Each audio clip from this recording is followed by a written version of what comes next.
এক গ্রামে থাকত দুই বন্ধু। তাদের নাম ছিল রনি ও জনি। রনি এবং জনি ছোটবেলা থেকেই অনেক ঘনিষ্ঠ বন্ধু ছিল।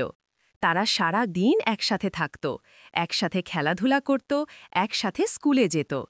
তারা দুই বন্ধু ছিল অনেক চঞ্চল। তারা সারা দিন খেলাধুলা, ঘোরাফেরায় কাটিয়ে দিত। রনি ও জনি কিছুদিন পরপর এই বাইরে ঘুরতে চলে যেত। বন জঙ্গলে ঘোরা ওদের অনেক ভালো লাগত। তারা দুই বন্ধু ছিল অনেক সাহসী আর চালাক। এজন্য জঙ্গল যত ভয়ঙ্করই হোক না কেন, ওরা দুই বন্ধু ভয় না পেয়ে জঙ্গল থেকে ঘুরে আসত। একবার তাদের সাহস আর বুদ্ধির কঠিন পরীক্ষা হল। জনি, আজকের তাজা খবর শুনেছিস? আজকের তাজা খবর আবার কি? কিছুই তো শুনলাম না। আরে, বাড়ি থেকে আসার সময় পথে হাসফি পাড়ার এক লোকের সাথে দেখা হয়েছিল। সে লোক বলল তাদের জঙ্গলে নাকি অনেক বড় ভাল্লুক এসেছে। হাসফিপাড়ার ওই জঙ্গল তো আমরা কিছুদিন আগে সম্পূর্ণ ঘুরে আসলাম। সেখানে তো কিছুই দেখলাম না। সেটা তো আমারও কথা, কিন্তু সেই লোক বলল আরও অনেকেই ভাল্লুকটিকে দেখেছে। অনেক দিন হলো কোথাও ঘুরতে যায় না। চল হাসপিপাড়া সেই জঙ্গল থেকে ঘুরে আসি। ঠিক আছে, তাহলে কালকে সকালেই বের হয়ে পড়িস। সত্য মিথ্যা জানার জন্য সেখানে যাওয়াটা জরুরি। তাহলে কালকে সকালেই আমরা বের হয়ে পড়ব। এরপর রনি ও জনি তাদের বাড়িতে চলে গেল। পরের দিন সকালে তারা দুই বন্ধু হাঁসপিপাড়ার উদ্দেশ্যে রওনা দিল। তারা জঙ্গলে আনন্দের সাথে ঘোরাঘুরি করতেছিল। হঠাৎ তারা দেখল দূরে ভাল্লুকের মতো কিছু একটা। তখন রনি ভয়ে জনিকে বলল, জনি, বন্ধু, ওই দেখ ভাল্লুক। লোকটি আমাকে সত্য কথায় বলেছিল। এখন কি করব বন্ধু? রনি, চল, চোখ বন্ধ করে দৌড় দেই। না, দৌড় দিয়ে আমরা ভাল্লুকের সাথে পারব না। ভাল্লুক গাছে উঠতে পারবে না। চল, আমরা ওই বড় গাছটাই ওঠে পড়ি। হাতে বেশি সময় নেই। ভাল্লুকটা আমাদের দিক আসা শুরু করে দিয়েছে।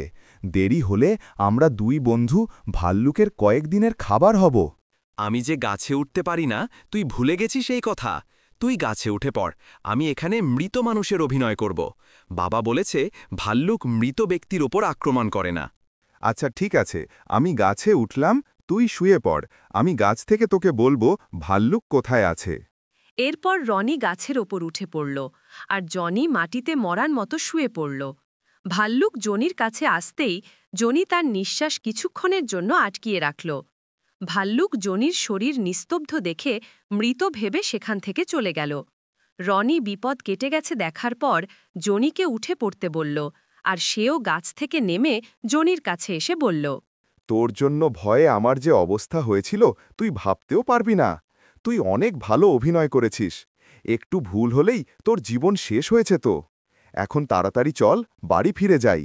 হ্যাঁ চল, এখানে আর এক মুহূর্ত অপেক্ষা করা যাবে না। জুড়ে দৌড় দে। সাথে সাথে তারা দুই বন্ধু দিল এক দৌড়। দৌড় দিয়ে জঙ্গল পাড়ি দিয়ে পাশের গ্রামেও থামল না।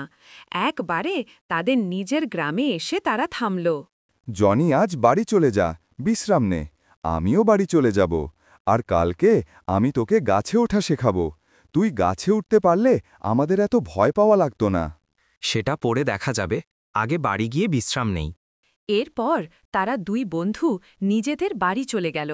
তারা হাঁসপিপাড়ার সেই জঙ্গল থেকে তাদের বুদ্ধি আর সাহসের জন্য বেঁচে ফিরেছে। তবে তারা সেখানে অনেক ভয় পেয়েছিল। এত ভয় তারা আর কোনোদিন পায়নি।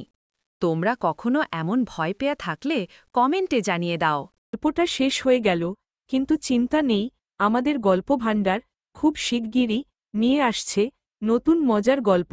তাই লাইক দাও, শেয়ার করো আর সাবস্ক্রাইব করে রাখো আমাদের গল্প ভাণ্ডার চ্যানেলটিকে।